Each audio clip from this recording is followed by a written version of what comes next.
A black woman moderated the panel. Now the billionaire can't stop watching her.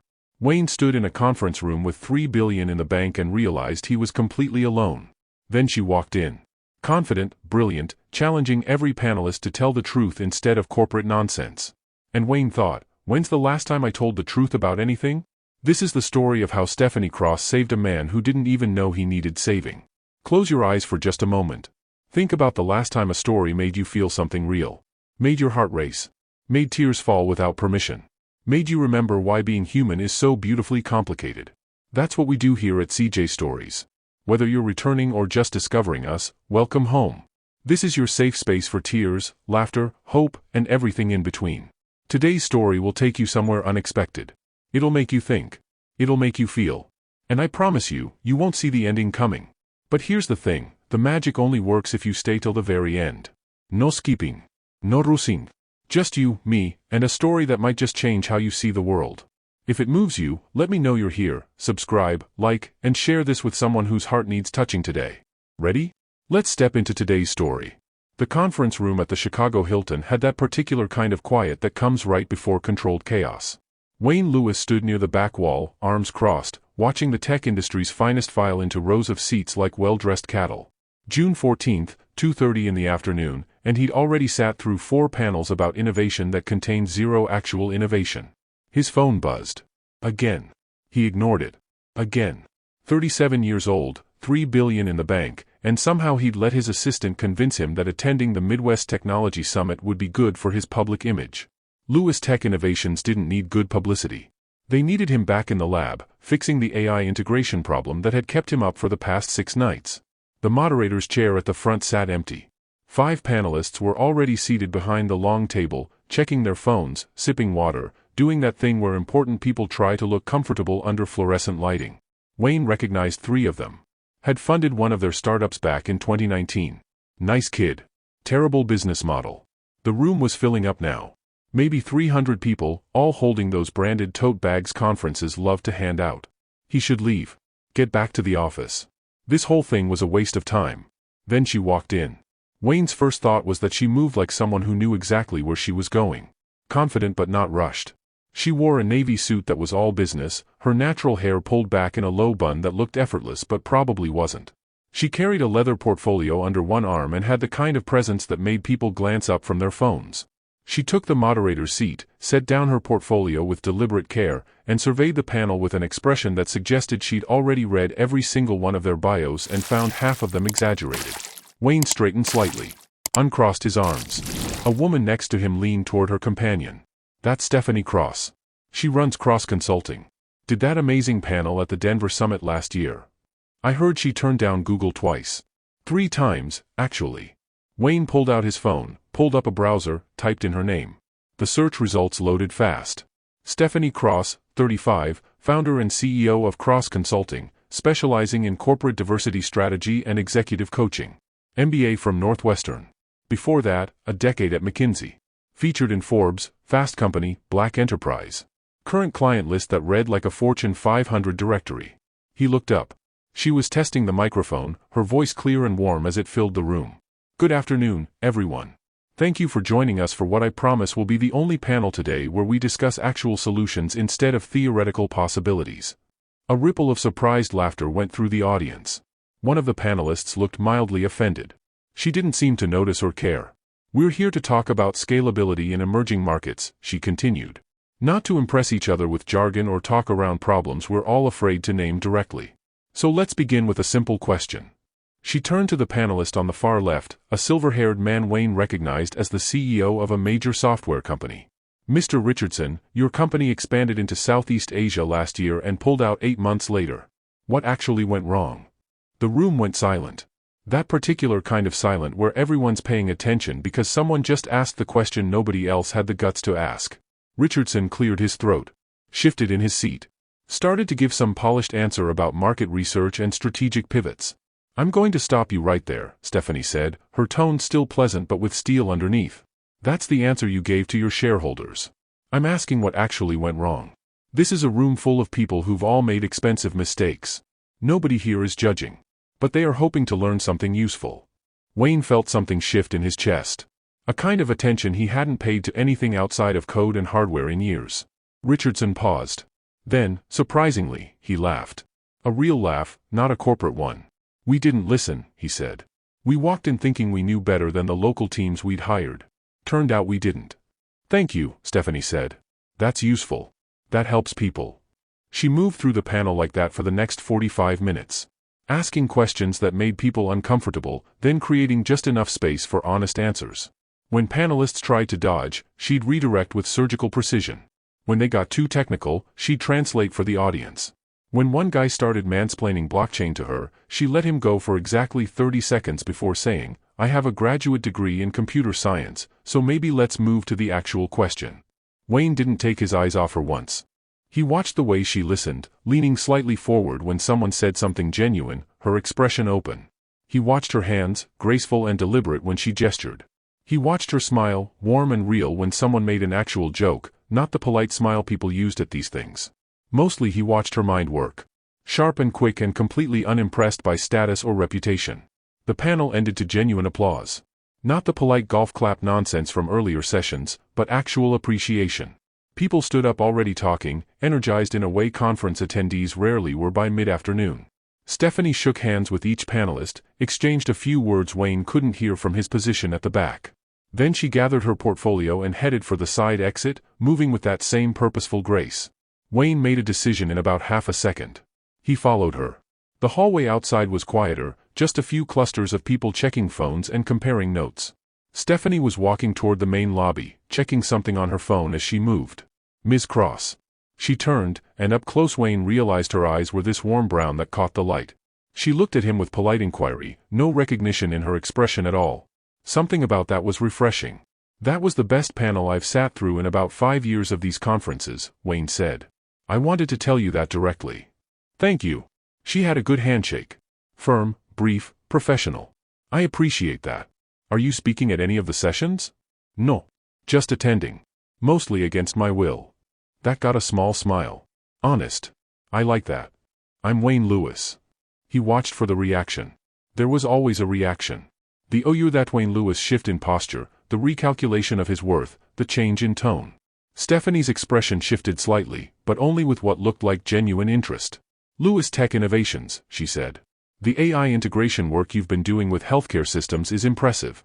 I used one of your case studies in a presentation last month." Wayne blinked. "You did?" I was working with a client in the medical device space. They were struggling with implementation resistance from staff. Your approach to user training was actually useful, which is rare. Most people lead with the valuation or the funding rounds. I'm not most people." She said it matter-of-factly, not like a boast. Just truth. "I'm starting to see that." Someone called her name from across the lobby. She glanced over, raised a hand in acknowledgement, then looked back at Wayne. "I have a meeting in 10 minutes. But it was nice to meet you, Mr. Lewis." "Wayne. And can I ask you something before you go?" She waited, eyebrows raised slightly. "How'd you get Richardson to actually answer honestly?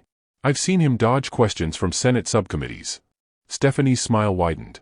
"I asked him about his granddaughter first, while we were setting up. He spent 5 minutes showing me photos and telling me about her soccer team. People are honest with you when they remember you're human too." Wayne felt that shift in his chest again. Stronger this time. "That's brilliant. That's basic empathy." She tilted her head slightly. "You should try it sometime. I hear it works wonders, even for billionaire tech geniuses." She said it with enough warmth that it didn't sting. Just landed as accurate. Ouch. "True though?" Wayne found himself smiling. Actually smiling. "Yeah. True. I really do have to go," Stephanie said, but she hadn't moved yet. "But I'm glad you got something out of the panel. Would you have dinner with me?" The words came out before Wayne had fully processed he was going to say them. Stephanie's eyebrows went up again. "That's direct. You said you liked honesty." "I did say that." She seemed to be considering him, her expression thoughtful. "Can I ask why?" "Because I've spent the last 45 minutes watching you do something I've never seen anyone do at one of these conferences. You made people think. You made them tell the truth. And you did it without making them feel small." Wayne paused. "Also because I haven't been this interested in a conversation with someone outside my lab in about 3 years." Stephanie was quiet for a moment. Across the lobby, whoever had called her name was looking impatient. "I don't typically mix business and personal at conferences," she said finally. Is that a no? It's a, let me think about it. She reached into her portfolio, pulled out a business card, handed it to him. Email me. If I decide to say yes, I'll respond. And if you decide to say no? Then you'll have learned something about rejection, which is probably good for character development. Wayne laughed. Actually laughed, the kind that started in his chest and surprised him with its warmth. Fair enough. Stephanie gave him one more smile, smaller but somehow more genuine than the professional ones she'd been giving out all afternoon, then turned and walked toward her waiting colleague. Wayne stood there for a solid 30 seconds, looking at her business card. Simple, elegant design. Embossed lettering. He ran his thumb over her name. Then he pulled out his phone and sent his assistant a text, "Cancel my 4 o'clock. I'm staying for the rest of the conference." The response came back immediately, "Feeling okay? You never stay for full conferences." Wayne looked up, tracking Stephanie's path through the lobby until she disappeared around a corner. "Just doing some research," he typed back. He went to every session she moderated after that. There were 3 more over the next day and a half. He sat in different spots each time, told himself he was just interested in her moderation technique, her approach to difficult questions, the way she managed panel dynamics. He wasn't fooling himself at all. She was brilliant. That became more clear with every session. But it wasn't just intellectual brilliance. She had this way of seeing people, really seeing them, and drawing out their best thinking. When a nervous first-time panelist fumbled an answer, Stephanie would rephrase the question to make it easier without making it obvious that's what she was doing. When someone tried to dominate the conversation, she'd redirect with such smoothness they didn't even realize they'd been managed. And she was funny. Genuinely funny, with this dry wit that would slip out in unexpected moments and catch everyone off guard. Wayne took notes. Actual notes, like he was studying for something. On the second day, during the lunch break, he saw her in the conference center's coffee shop. She was alone, reading something on her tablet, a half-eaten salad pushed to the side. He bought a coffee he didn't want and walked over. "Is this seat taken?" She looked up, and something flickered across her face. Amusement, maybe. Recognition, definitely. Persistent, aren't you? I prefer genuinely interested. Same thing, usually. But she gestured to the seat across from her. "You've been at every session I've moderated." Wayne set down his coffee. "You noticed." "I notice most things. It's kind of my job." She closed her tablet cover, gave him her full attention. "So, Wayne Lewis. Are you stalking me or networking?" "Neither. Both. I don't actually know." Another honest answer. "You're getting better at this. I had a good teacher recently. She told me empathy works wonders." Stephanie's lips curved. "She sounds smart. Terrifying, actually. Also smart." They looked at each other for a moment. Wayne felt something he couldn't quite name.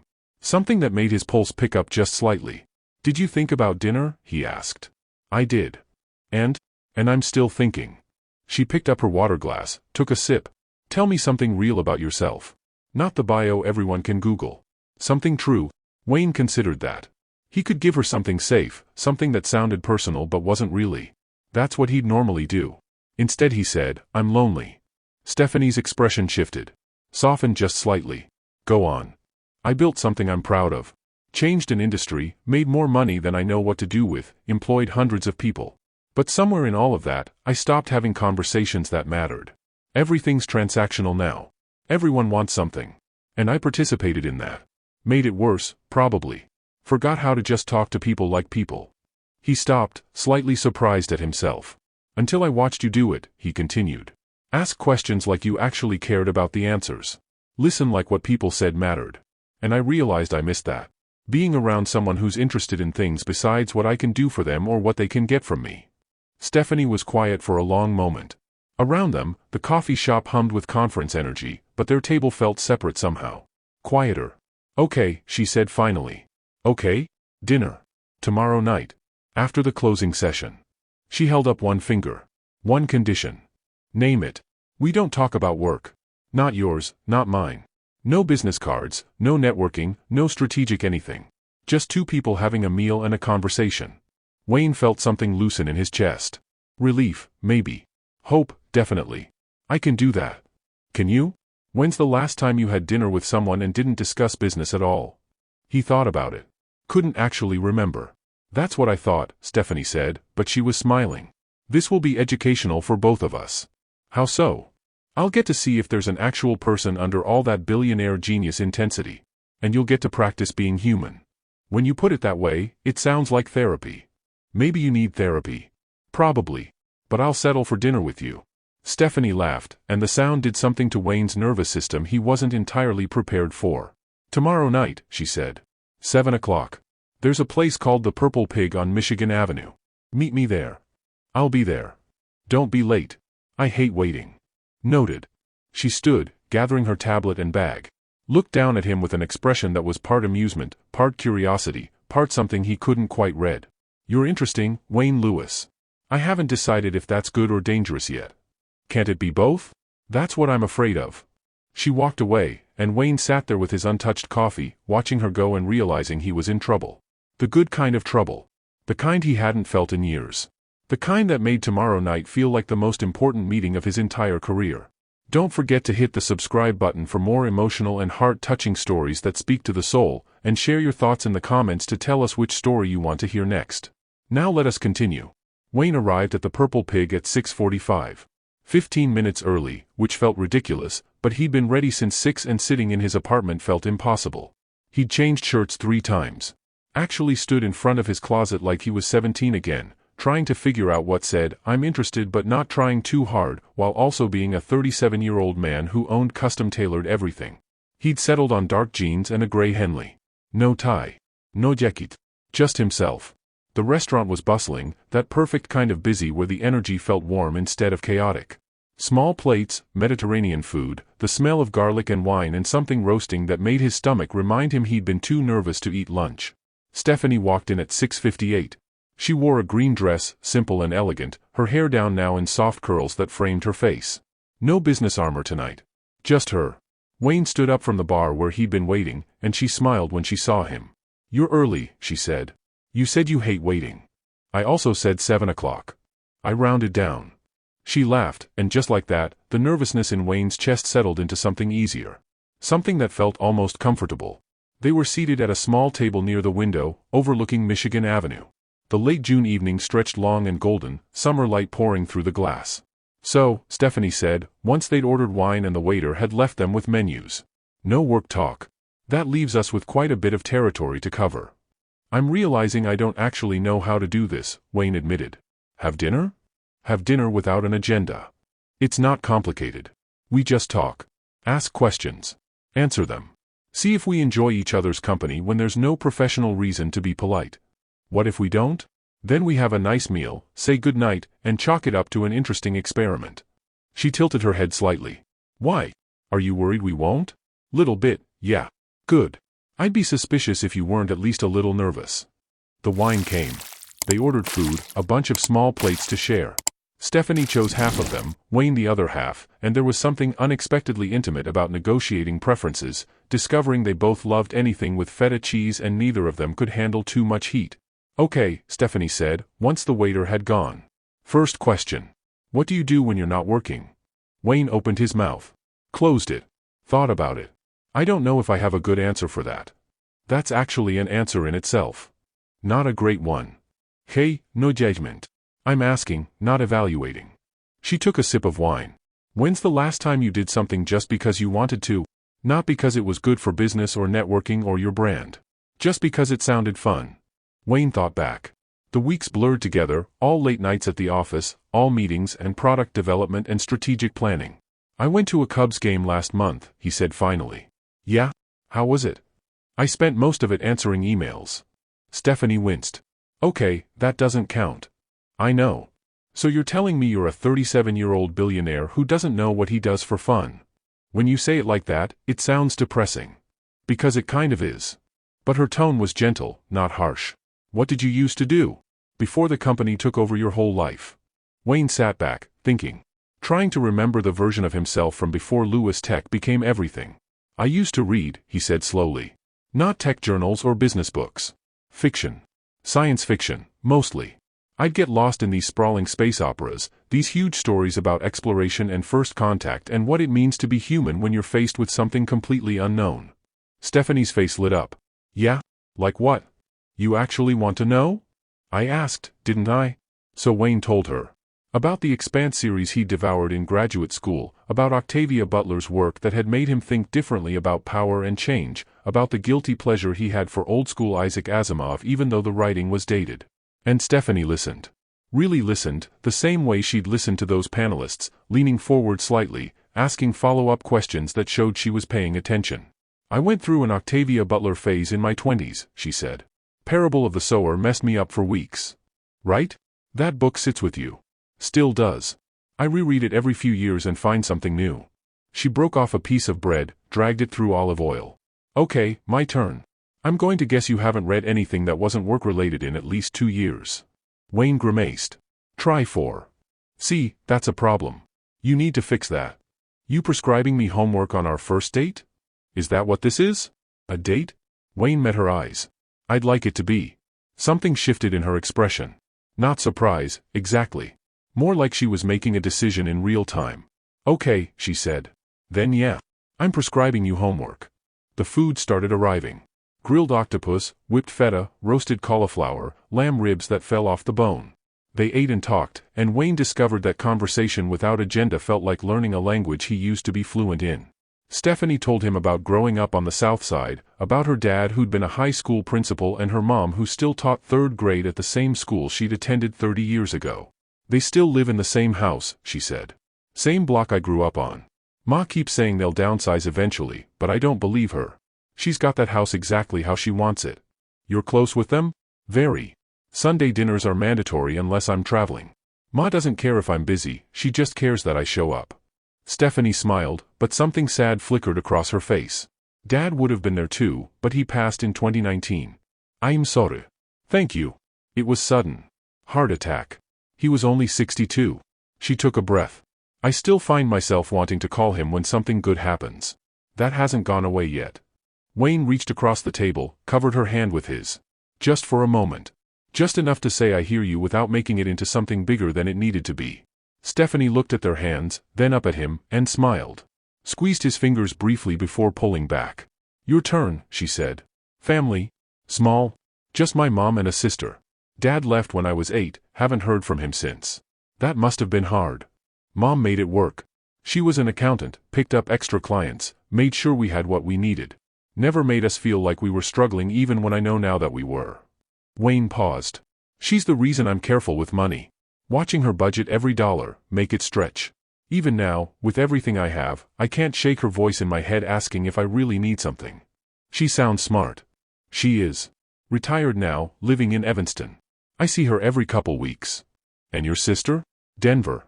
She's a landscape architect, married, 2 kids. We talk maybe once a month. She thinks I work too much. Sounds like she's right. Starting to think everyone's right about that.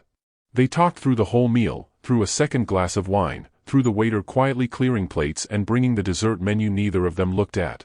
Stephanie told him about starting her consulting business right after her dad died, how it had felt like the only thing she could control when everything else was falling apart. How her first client had been a referral from a former McKinsey colleague who believed in her enough to take a chance. How she'd built it slowly, carefully, refusing to scale too fast because she'd seen too many companies collapse under their own growth. Wayne told her about the early days of Lewis Tech, the prototype he'd built in a rented garage with 2 buddies from MIT, the 57 investor meetings before someone finally said yes. The terror of the first big contract, the bigger terror of actually having to deliver on promises he wasn't entirely sure he could keep. What was the moment you knew it was going to work? Stephanie asked. Wayne thought about it. When we landed the partnership with Northwestern Memorial. That was 2017. It was our first major healthcare system, and if we'd screwed it up, we were done. But 3 months in, I got a call from one of their ER doctors. She told me our system had flagged a medication interaction the pharmacy had missed. Potentially saved a patient's life.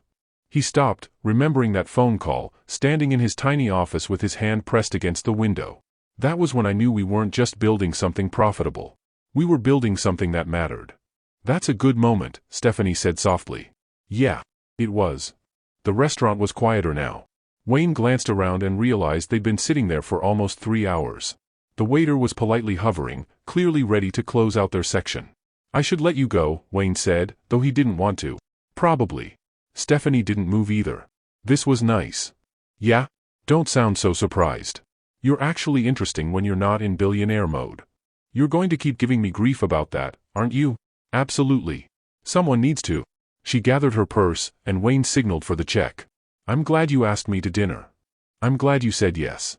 They split the bill despite Wayne's protest, Stephanie insisting with a look that said this wasn't negotiable. Outside, the June evening had cooled into something perfect, that golden hour light painting Michigan Avenue in amber and rose. Can I walk you somewhere? Wayne asked. I'm just a few blocks away.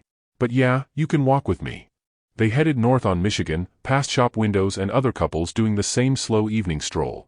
Wayne kept his hands in his pockets to resist the urge to reach for hers. So, Stephanie said after they'd walked half a block in comfortable silence. What happens now? Now? You got your dinner. Your chance to prove there's a person under the billionaire thing. What's next? I'd like to see you again. Yeah? Yeah. If you're interested. Stephanie stopped walking. They were in front of a bookstore, the window display showing new summer releases. She turned to face him. I'm interested, she said. But I need you to know something first. Okay. I don't date casually. I don't have time for it, and honestly, I don't have the energy. If we do this, if we keep seeing each other, I need to know you're actually available. Not just physically, but emotionally. Because the money and the success and the company, that's all great. But it can't be everything. There has to be room for something else. Wayne looked at her, standing there in the evening light, being direct in a way that should have been intimidating but instead felt like relief. I want there to be room, he said. I don't know if I'm any good at making it, but I want to try. That's honest. I'm learning from someone pretty smart. Stephanie smiled. Okay then. Let's try. So I can call you? You can call me. Tomorrow? Eager. Is that bad? No. She reached out, straightened his collar even though it didn't need straightening. The touch sent warmth through his chest. It's kind of sweet, actually. They stood there for a moment, close enough that Wayne could smell her perfume, something light and citrusy. Close enough that it would be easy to lean down, to kiss her, to make this moment into something more. But something told him to wait. To let this build slowly. To earn it. Good night, Stephanie. Good night, Wayne. She walked away, and Wayne watched until she turned a corner and disappeared. Then he stood there on Michigan Avenue, grinning like an idiot, feeling more awake than he had in years. His phone buzzed. A text from Stephanie, even though she'd just left. Read something tonight. Anything. Tell me about it tomorrow when you call. Wayne laughed out loud, startling a couple walking past him. He went straight to the bookstore, bought 3 novels, and stayed up until 2 in the morning reading. When he called Stephanie the next afternoon, she answered on the second ring. So, she said, no hello, just immediate curiosity. What did you read? All 3 books I bought. All 3? Wayne, I said read something, not develop insomnia. Couldn't help it. Once I started, I remembered what I'd been missing. Which one was your favorite? They talked for an hour. About the books, about other things they'd been missing, about nothing and everything. And when they finally hung up, Wayne immediately wanted to call her back. Over the next 3 weeks, they fell into a pattern. Dinners twice a week, sometimes fancy places, sometimes hole-in-the-wall spots Stephanie knew about that served the best food Wayne had ever tasted. Long phone calls that started about plans and drifted into conversations about everything else. Text messages throughout the day, random thoughts and observations and pictures of things that made them think of each other. Wayne started leaving work at reasonable hours. Started saying no to meetings that didn't matter. Started remembering what it felt like to look forward to something besides a product launch. On their 5th date, early July, Stephanie took him to a jazz club in Bronzeville. Small, intimate, the kind of place you'd walk past without noticing unless someone who knew told you it was there. They sat close together in a corner booth, the music washing over them, and Stephanie's hand found his under the table. Their fingers intertwined naturally, easily, like they'd been doing this for years instead of weeks. Wayne looked at her in the dim light, the way the stage lights caught the angles of her face, the way she closed her eyes when a saxophone solo hit just right. And he knew. Just knew, with complete certainty. He was falling in love with her. When the set ended, they walked out into the warm July night. The city hummed around them, alive and electric. Come here, Wayne said softly. Stephanie turned to him, question in her eyes. He stepped closer, gave her time to step back if she wanted. She didn't. Wayne cupped her face gently, thumbs brushing her cheekbones, and kissed her. Soft at first. Careful. Then deeper as she melted into him, her hands sliding up his chest to link behind his neck. When they finally broke apart, both breathing harder, Stephanie smiled up at him. Took you long enough, she whispered. Wanted to get it right? Did you? Wayne kissed her again, slower this time, savoring it. You tell me, he said against her lips. Yeah, Stephanie breathed. You got it right? They stood there on the sidewalk, wrapped around each other, and Wayne felt something click into place. This was what he'd been missing. Not just connection, but this connection. This woman. This moment. Everything else could wait. Don't forget to hit the subscribe button for more emotional and heart-touching stories that speak to the soul, and share your thoughts in the comments to tell us which story you want to hear next. Now let us continue. By mid-August, Wayne had rearranged his entire life around Stephanie, and he didn't even mind. Tuesday and Thursday dinners had become routine. Weekend brunches at places she loved. Late-night phone calls when they were both too wired to sleep, talking about everything and nothing until one of them finally surrendered to exhaustion. He'd met her mother 3 weeks earlier. Sunday dinner at the house Stephanie grew up in, Miss Patricia Cross serving pot roast and looking at Wayne with the kind of maternal assessment that saw straight through expensive watches and polite conversation. By the end of the night, she'd hugged him and told him he was welcome back anytime, which Stephanie later informed him was the equivalent of papal blessing. Work was good. Better than good, actually. The AI integration project had finally clicked into place, and they were about to announce a partnership with 3 major hospital systems that would triple their healthcare division. Wayne's board was thrilled. His investors were thrilled. He was thrilled, mostly because success meant he could afford to keep his evenings free. It was August 28th, a Thursday, and Wayne was supposed to meet Stephanie at her place at 7.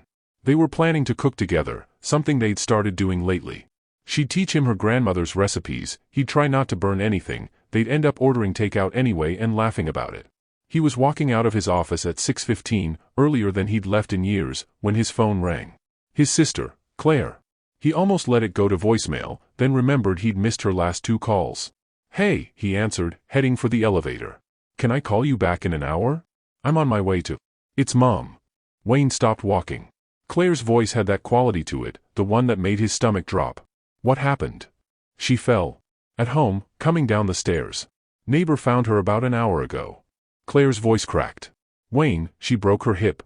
They're doing surgery tomorrow morning at Northwestern. The elevator doors opened. Wayne got in automatically, brain trying to process. Is she okay? I mean, beyond the hip. She's stable. Conscious. In pain, but they've got her on medication. I'm on a flight that lands at 9:30 tonight. Claire took a shaky breath. Can you get to the hospital? I don't want her alone until I get there. I'm leaving now. Which room? Claire gave him the details. They hung up.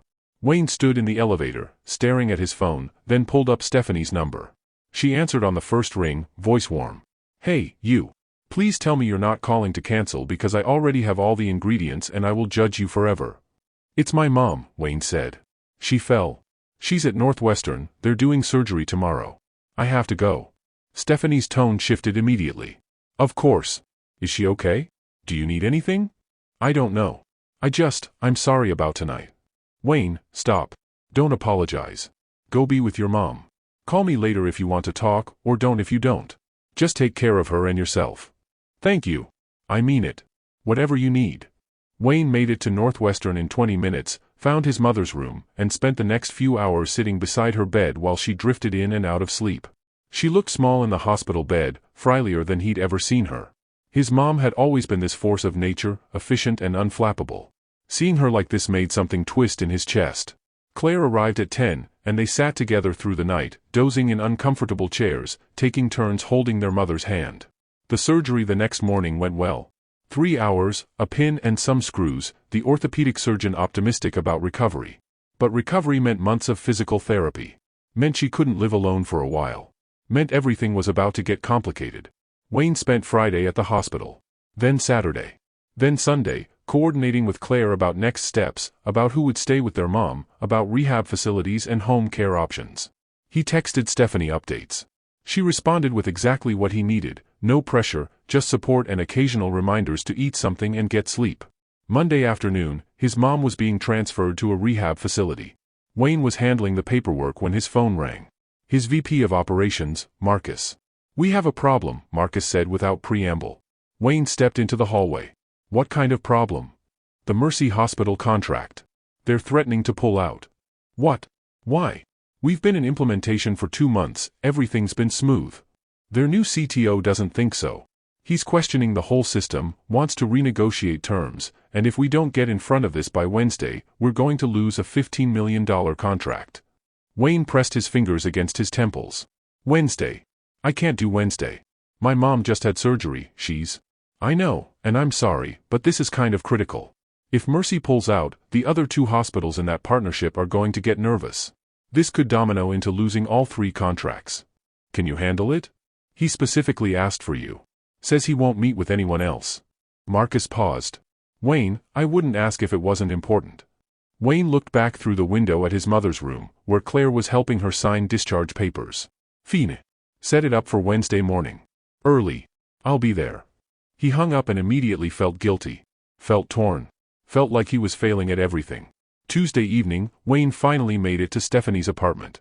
She opened the door, took one look at his face, and pulled him inside. You look exhausted, she said, leading him to the couch. I am exhausted. Wayne sank into the cushions. Mom's settled at the rehab place. Claire's staying with her tonight. I have about 12 hours before I need to be back.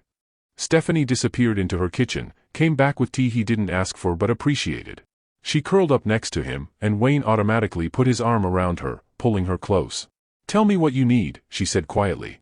Just this. Just you. They sat like that for a long time, not talking, just being. Wayne felt the tension in his shoulders start to ease, the constant buzzing in his head quiet down to something manageable. I have to go to St. Louis tomorrow, he said finally. Emergency meeting. One of our major clients is threatening to pull their contract. Can someone else handle it? Apparently not. They specifically want me. Wayne rubbed his face. The timing is terrible. Mom needs me here, Claire has to fly back to Denver on Thursday, and I'm supposed to be fixing a problem that wouldn't exist if I'd been paying attention instead of. He stopped. Stephanie shifted to look at him. Instead of what? Instead of leaving early every day to see you. Instead of letting other people handle things I usually manage myself. Wayne heard the words coming out and hated them, but couldn't seem to stop. I took my eye off the ball, and now it's a mess. Stephanie was quiet for a moment. When she spoke, her voice was careful. Are you saying you regret spending time with me? No. That's not what I meant. Then what did you mean? Wayne didn't have a good answer. He was tired, stressed, feeling pulled in 16 directions, and nothing he said was coming out right.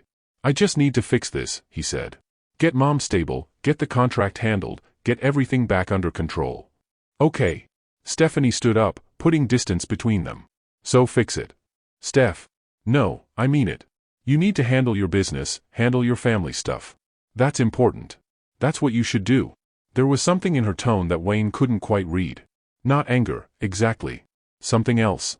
Are you upset? He asked. I'm trying not to be. She crossed her arms, then uncrossed them, like she was deciding something. Look, I get it. You're under pressure. Your mom needs you. Work needs you. That's real, and I'm not going to make you feel bad about priorities. But nothing. There is no but. Go to St. Louis. Take care of business. I'll be here when you get back.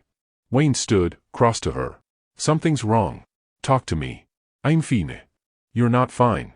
I can tell when you're not fine. Stephanie looked at him for a long moment, and Wayne saw something complicated moving across her face. Then she sighed. I'm just wondering if this is sustainable, she said quietly. What do you mean? This. Us. You have this whole massive life, this company that needs you constantly, responsibilities everywhere. And I knew that going in, I did. But I'm watching you tear yourself apart trying to be everything to everyone, and I don't know where I fit in that equation. You fit. You're important to me. I know I am. Right now. But what happens when the next crisis hits? And the one after that? How many times are you going to have to choose between me and everything else? Wayne felt something cold settle in his chest. You're asking me to choose? No. I'm asking you to think about whether you actually have room in your life for a relationship. A real one, not just someone you see when it's convenient. That's not fair. Maybe not. But it's honest. Stephanie's voice was gentle, which somehow made it worse. Wayne, I really care about you. These last 2 months have been wonderful. But I've watched you this week try to hold everything together, and you're running yourself into the ground. Something has to give. So what are you saying? I'm saying maybe you need to focus on what's in front of you right now. Your mom. Your company. The things that were there before me and will be there after.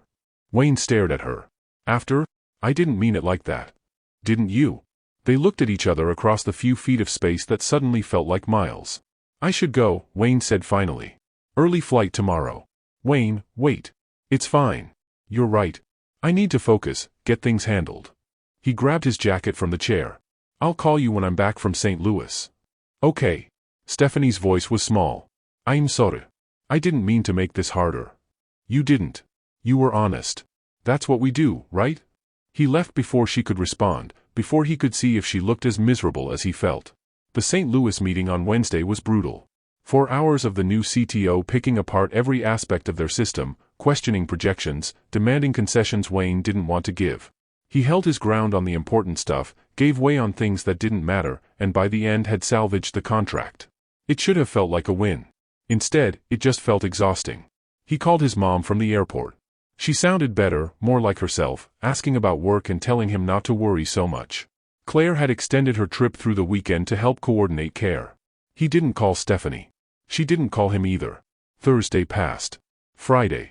Wayne buried himself in work, telling himself he was just giving them both space to think.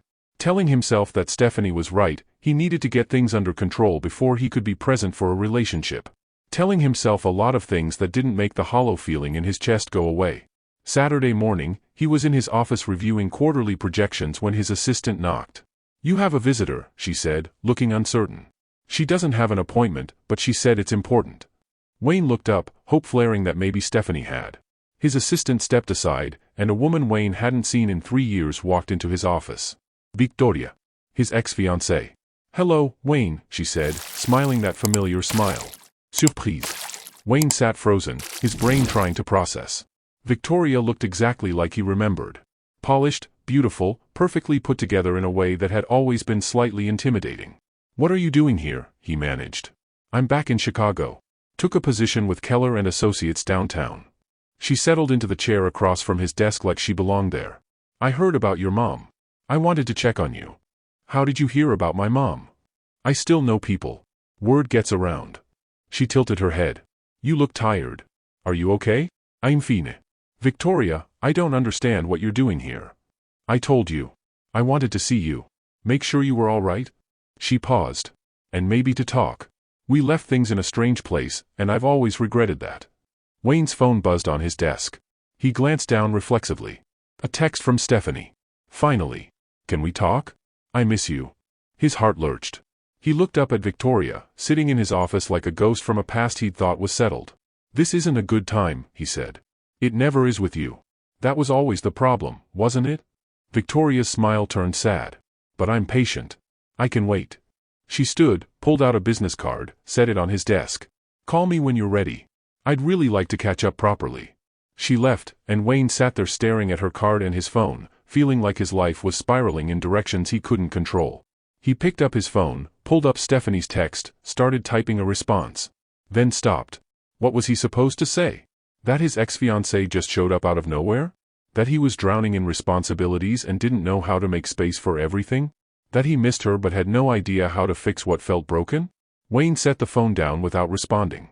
He'd figure out what to say later. Right now, he just needed to get through the next thing. And then the next.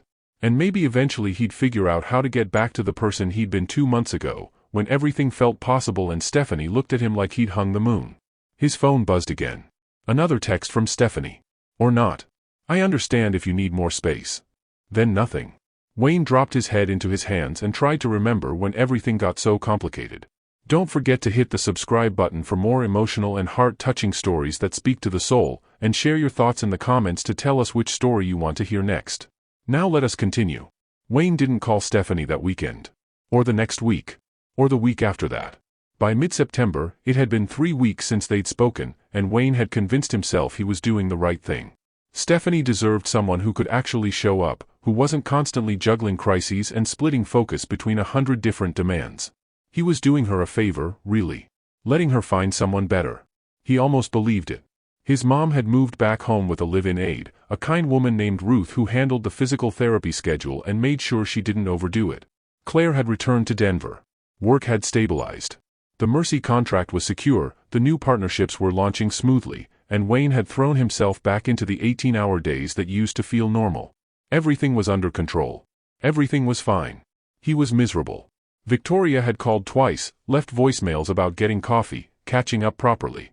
Wayne hadn't returned those calls either. He wasn't interested in revisiting that particular piece of his past, no matter how convenient the timing might appear. It was a Tuesday evening in mid-September when Wayne finally admitted he couldn't keep going like this. He was sitting in his apartment, staring at his phone, at the last text from Stephanie that he'd never answered. Or not. I understand if you need more space. 3 weeks ago.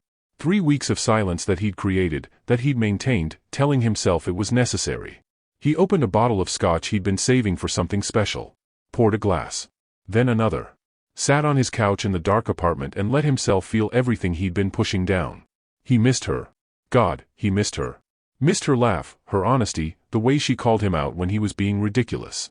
Missed Sunday dinners with her mom, missed cooking disasters and late-night conversations, missed the way she fit perfectly against his side when they watched movies neither of them paid attention to. Missed feeling like a person instead of just a CEO. His phone rang.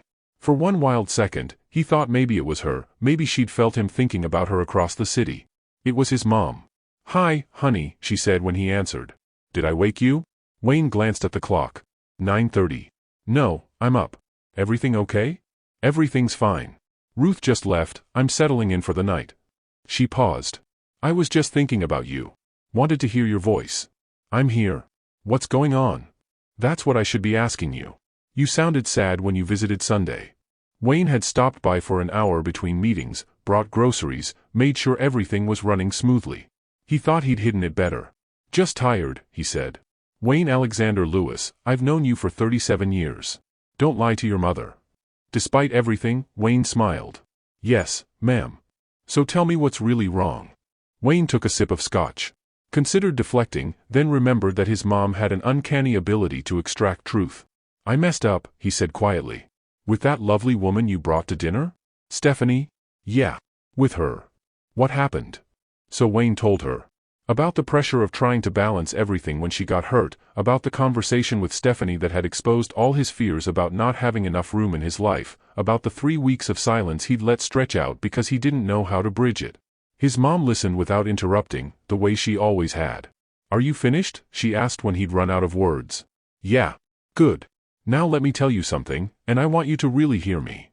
Wayne sat up straighter, the tone in her voice pulling him to attention. "When your father left, I was terrified," his mom said. 2 kids, 1 income, bills I wasn't sure I could pay. I could have shut down. Could have decided that I didn't have room for anything except survival. But you know what I realized? What? That the people we love aren't a distraction from life. They're the reason we're living it." Her voice was gentle but firm. "You think you're protecting Stephanie by pushing her away. But really, you're just protecting yourself from having to be vulnerable."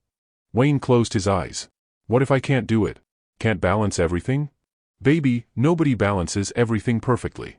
That's not how life works. You just do your best, and you let the people who love you help carry the weight." She paused. "Do you love her?" The question hit him square in the chest. "Yeah," Wayne said, the word coming out rough. "Yeah, I do." "Did you tell her that?" "No." "Why not?" "Because I'm an idiot?" His mom laughed softly. "Well, at least you're self-aware. That's a start." They talked for another 20 minutes, his mom dispensing the kind of wisdom that only comes from living through hard things and coming out the other side. When they finally hung up, Wayne sat in the dark apartment feeling something shift inside him. He'd been so focused on all the ways he might fail Stephanie that he'd never stopped to consider what they might build together if he actually tried. He picked up his phone, pulled up her number, started to call. Then stopped. A phone call wasn't enough. Not after 3 weeks of silence. Not after walking away when things got hard. He needed to do better than that. Wednesday morning, Wayne walked into his office with a plan. He called his assistant in first thing. "I need you to clear my schedule for next week," he said. She blinked. "All of it?" "All of it. Move what can be moved, delegate what can be delegated, cancel the rest." "Wayne, you have the board meeting Thursday. Marcus can handle it. He's been wanting more leadership responsibility anyway. This is his chance." His assistant stared at him like he'd grown a second head. "Are you feeling okay?" "Actually, yeah. For the first time in weeks." Wayne pulled up his calendar, started making notes. "I also need you to do some research for me." He spent the day putting things in order. Met with Marcus and his senior team, distributed responsibilities, made it clear that he was still available for emergencies but that they needed to handle day-to-day operations without him. "You're taking a vacation?" Marcus asked, looking stunned. "Not exactly. More like getting my priorities straight." "Who are you and what have you done with Wayne Lewis?" Wayne smiled. "Just figuring some things out. Better late than never." Thursday evening, he drove to his mom's place in Evanston. She was doing better, moving around with a walker now, Ruth hovering nearby but giving her space. "Look at you," his mom said when she saw him. "You look different." "Different how?" "Like you made a decision about something." She settled onto the couch, gestured for him to sit. "So? What did you decide?" "That you were right. About all of it." Wayne sat down next to her. "I'm going to fix things with Stephanie. Or at least try to. I don't know if she'll forgive me for disappearing, but I have to try." His mom patted his hand. "Good boy. What's your plan?" "I'm still working that out. But I need to show her that I meant it when I said I wanted to make room. That I'm willing to actually change, not just say I will. Actions speak louder than words." "Exactly." They talked strategy for an hour, his mom offering suggestions with the enthusiasm of someone who'd been waiting for him to pull his head out of the sand. By the time Wayne left, he had the outline of a plan that was either brilliant or completely insane. Possibly both. Friday afternoon, Wayne did something he hadn't done in years. He left the office at 3 o'clock, drove downtown, and walked into Cross Consulting's office building. The receptionist looked up with a professional smile. "Can I help you?" "I'm here to see Stephanie Cross." "I don't have an appointment." "Your name?" "Wayne Lewis." The receptionist's eyes widened slightly, recognition flickering. "One moment please." She picked up the phone, spoke quietly. Wayne couldn't hear the conversation, but he saw her glance at him twice. She hung up. "Ms. Cross is in a meeting until 4:30. She said you're welcome to wait if you'd like, or you can schedule an appointment for next week." Translation: Stephanie wasn't sure she wanted to see him. Fair enough. He'd earned that. "I'll wait," Wayne said. The receptionist directed him to a seating area. Wayne sat, and for the next hour and a half, he waited. Watched people come and go. Answered a few emails. Mostly just sat with his own nervousness, wondering what he'd say when he finally saw her. At 4:40, the receptionist's phone rang. She answered, then looked at Wayne. "Ms. Cross can see you now. 5th floor, corner office." Wayne took the elevator up, heart pounding harder than it had before any investor pitch or board meeting. The 5th floor was quiet, elegant, Stephanie's aesthetic visible in every detail. Her assistant, a young man with glasses, stood up as Wayne approached. "Mr. Lewis. Go ahead in." Wayne opened the door. Stephanie sat behind her desk, and the sight of her after 3 weeks hit him like a physical thing. She looked beautiful and professional and guarded in a way she'd never been with him before. "Hi," Wayne said. Her voice was carefully neutral. "This is a surprise." "I know. I'm sorry for just showing up." "You don't have to apologize. This is a business." She gestured to the chair across from her desk. "Seat." Wayne sat. The desk between them felt like a statement. "How's your mom?" Stephanie asked. "Better. She's home now, doing physical therapy. Should be back to normal in another month or so." "I'm glad. I've been thinking about her. She asks about you." Something flickered across Stephanie's face. "That's nice of her." They sat in uncomfortable silence for a moment. This wasn't how they talked to each other. This polite, careful distance felt wrong. "I messed up," Wayne said finally. "Which part?" "All of it. Shutting down when things got hard. Disappearing for 3 weeks. Making you feel like you were the problem when really I was just scared." Stephanie leaned back in her chair, studying him. "Scared of what?" "Of not being enough. Of letting you down. Of having to choose between you and everything else and choosing wrong." Wayne met her eyes. "You were right that night. I didn't have room in my life for a relationship. Not a real one. I was trying to fit you into the margins, and that wasn't fair to either of us." "So what changed?" Saturday evening, October 5th, Wayne took Stephanie to Gibson's Steakhouse in the Gold Coast. Upscale, classic, the kind of place where you went for celebrations. She wore a deep burgundy dress that made his brain stop working properly, her hair in soft curls that he wanted to run his fingers through. "What's the occasion?" she asked over appetizers. "We celebrating something specific?" "Just us," Wayne said. "Being back together. Being happy. I like that occasion." They were halfway through dinner when Wayne's phone buzzed. He glanced at it reflexively, saw Victoria's name, and immediately turned the phone face down. Stephanie noticed. "Everything okay?" "Yeah. Just someone I need to deal with properly." "Want to talk about it?" Wayne considered, then decided honesty was always better. "My ex-fiancée has been trying to get in touch. She moved back to Chicago, wants to reconnect." Stephanie's eyebrows went up. "The one from 3 years ago?" "That's the one. She showed up at my office a few weeks back, been calling since then." "Have you responded?" "No. I'm not interested in reconnecting." Wayne reached across the table, took Stephanie's hand. "But I should probably tell her that directly instead of just ignoring her calls." That's the grown-up thing to do. Probably, Stephanie agreed. For what it's worth, I trust you. Yeah? Yeah. You've shown me who you are. I'm not worried about who you used to date. Wayne squeezed her hand, grateful beyond words for her confidence in him. Sunday dinner at Patricia Cross's house was exactly what Wayne needed. Stephanie's mom had made her famous fried chicken, and the house smelled like home in a way that made Wayne's chest ache in the best way. Look who finally came back, Patricia said when she saw Wayne, pulling him into a hug. I was starting to think my daughter made you up. I'm sorry, Miss Patricia.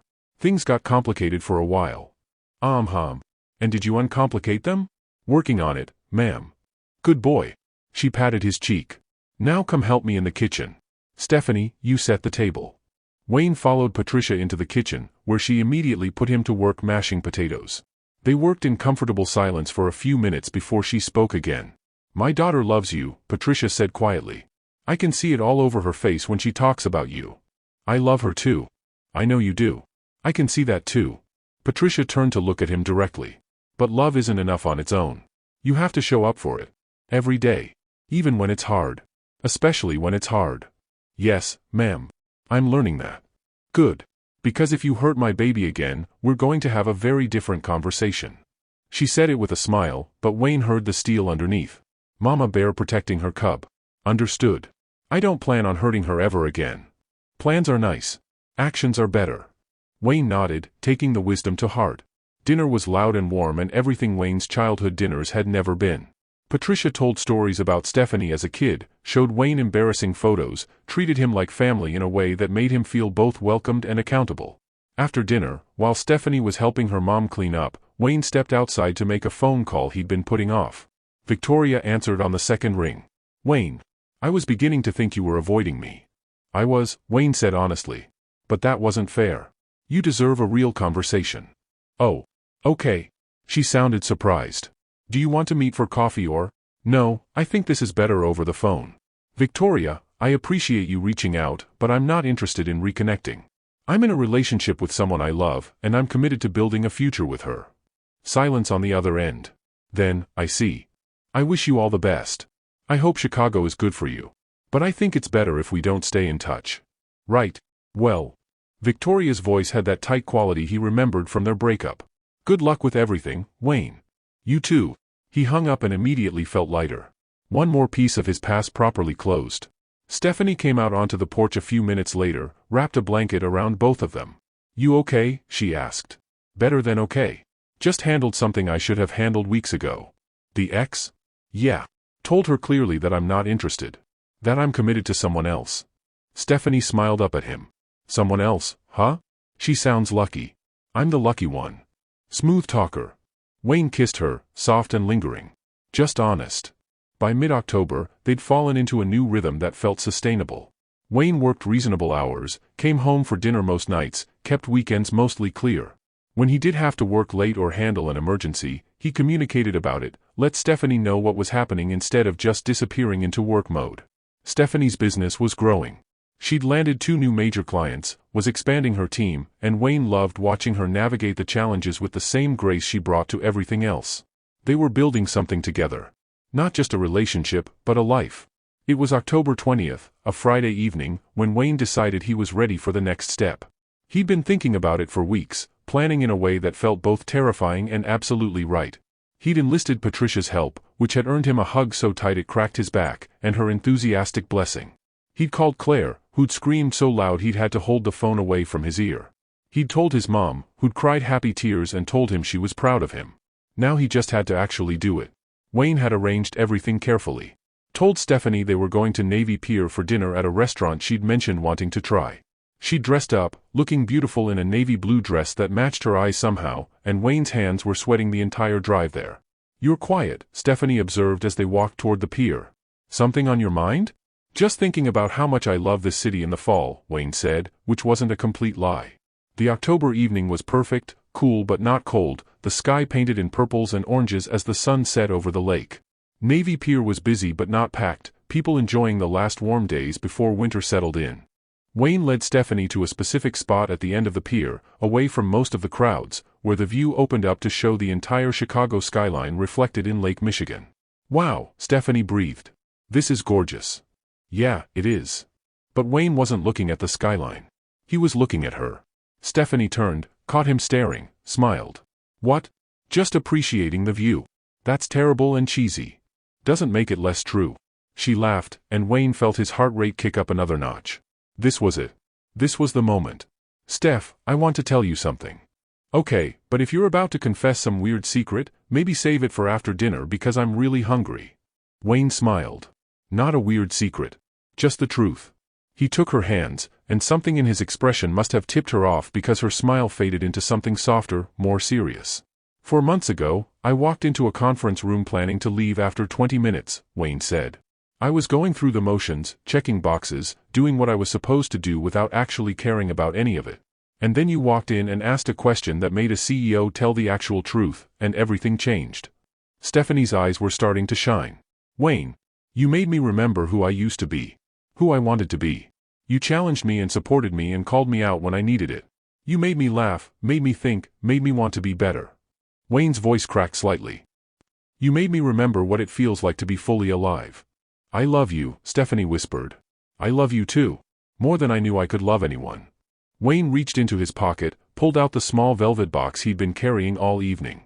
Which is why I'm hoping you'll let me spend the rest of my life showing you exactly how much. He opened the box, revealing the ring he'd spent 2 weeks choosing. A sapphire, deep blue and surrounded by small diamonds, unique and beautiful and nothing like a traditional engagement ring because Stephanie was nothing like anyone traditional. Then he got down on one knee. Stephanie gasped, both hands flying to her mouth. Stephanie Cross, will you marry me? Wayne asked. Will you let me be your partner, your best friend, your person for the rest of our lives? I promise to show up for you every single day. To communicate even when it's hard. To make room for us no matter what else is happening. To love you exactly as you are while supporting who you're becoming. Tears were streaming down Stephanie's face now. Yes, she said, the word coming out choked and happy and certain. Yes, of course yes. Wayne stood up, slipped the ring onto her finger with shaking hands, and then she was kissing him, laughing and crying at the same time, her arms wrapped around his neck like she'd never let go. Around them, people started clapping. Wayne barely heard them. His entire world had narrowed down to the woman in his arms, the way she was looking at him like he'd given her everything she'd ever wanted. I can't believe you did this, Stephanie said, pulling back just enough to look at the ring, then at him, then at the ring again. Wayne, it's perfect. You're perfect. Now you're just lying, but I'll allow it because I'm engaged. She kissed him again. How long have you been planning this? Couple weeks. Your mom helped. Ma knew? Stephanie laughed. She didn't say a word. I'm impressed. She's very invested in us. Also slightly terrifying. That's what makes her great. They stood there for a long time, wrapped around each other, watching the sun finish setting over the city they both loved. Wayne felt something settle deep in his chest. A peace he'd never experienced before. A certainty that this, right here, was exactly where he was supposed to be. Can we skip dinner and go tell Ma? Stephanie asked. She's going to lose her mind. Wayne laughed. Whatever you want. It's your night. It's our night. Our night, Wayne agreed. They drove to Patricia's house, and Stephanie barely waited for the door to open before announcing, Ma, we're engaged. Patricia screamed, pulled them both inside, hugged them so hard Wayne thought his ribs might crack.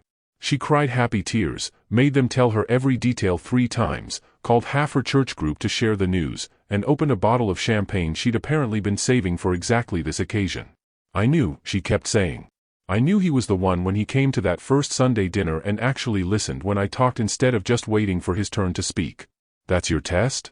Wayne asked. Baby, you'd be surprised how many people fail it. They stayed late, celebrating, planning, Patricia already talking about venues and dates and whether spring or fall weddings were better. Wayne sat back and watched Stephanie glow with happiness, her hand constantly going to the ring on her finger like she couldn't quite believe it was real. Around midnight, they finally headed back to Stephanie's apartment. She was practically bouncing with energy, talking a mile a minute about everything they needed to do, everyone they needed to tell. We should call your mom, she said. And Claire. And oh my God, we need to actually plan this.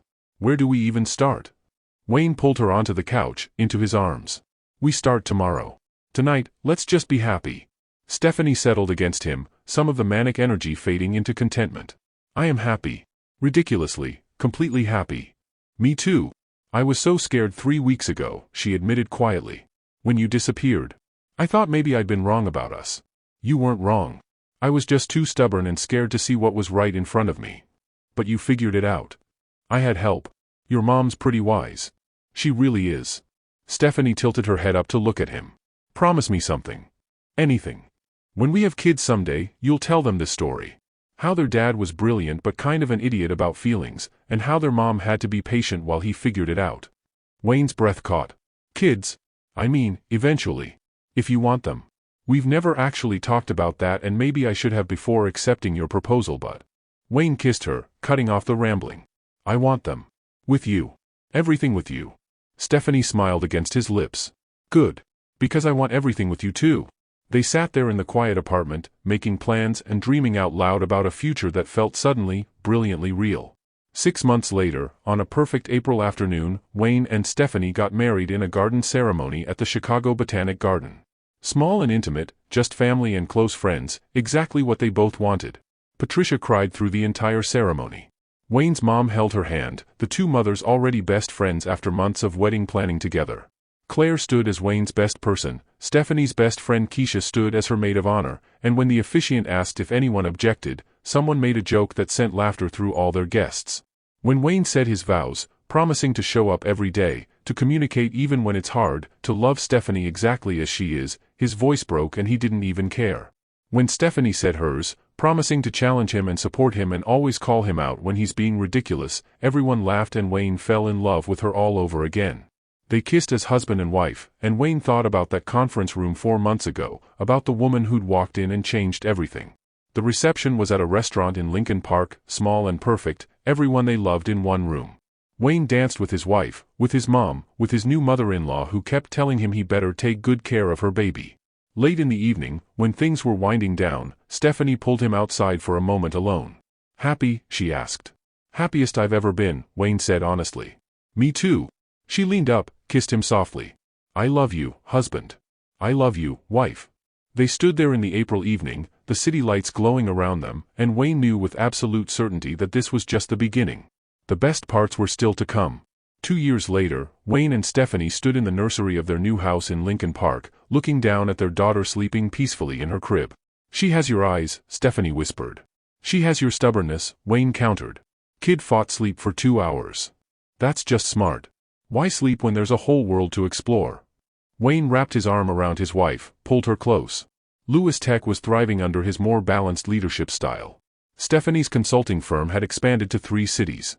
They'd bought this house together, made it a home together, and now they were raising a daughter who would grow up knowing that love meant showing up, communicating, making room for what matters. You know what I was thinking about today? Wayne said. What? That conference panel. 4 years ago. How different my life would be if I'd skipped it. But you didn't skip it. Best decision I never knew I was making. Stephanie smiled up at him. You want to know a secret? Always. I noticed you that day. Before the panel even started. Saw you standing in the back looking bored and too handsome for your own good. And I thought, I wonder who that is. You did not. I absolutely did. Even thought about introducing myself after. She laughed softly. Then you did it for me, and the rest is history. The rest is our life, Wayne corrected. Even better. They stood there in the quiet nursery, watching their daughter sleep, and Wayne felt gratitude wash over him. For Stephanie's patience when he was figuring things out. For second chances and honest conversations. For love that challenged him to be better while accepting him exactly as he was. For the woman who'd moderated a panel and changed everything. His whole world, sleeping peacefully in a crib and standing beside him, both more precious than anything he'd ever built or achieved or earned. This was success. This was everything. This was home. Don't forget to hit the subscribe button for more emotional and heart-touching stories that speak to the soul, and share your thoughts in the comments to tell us which story you want to hear next.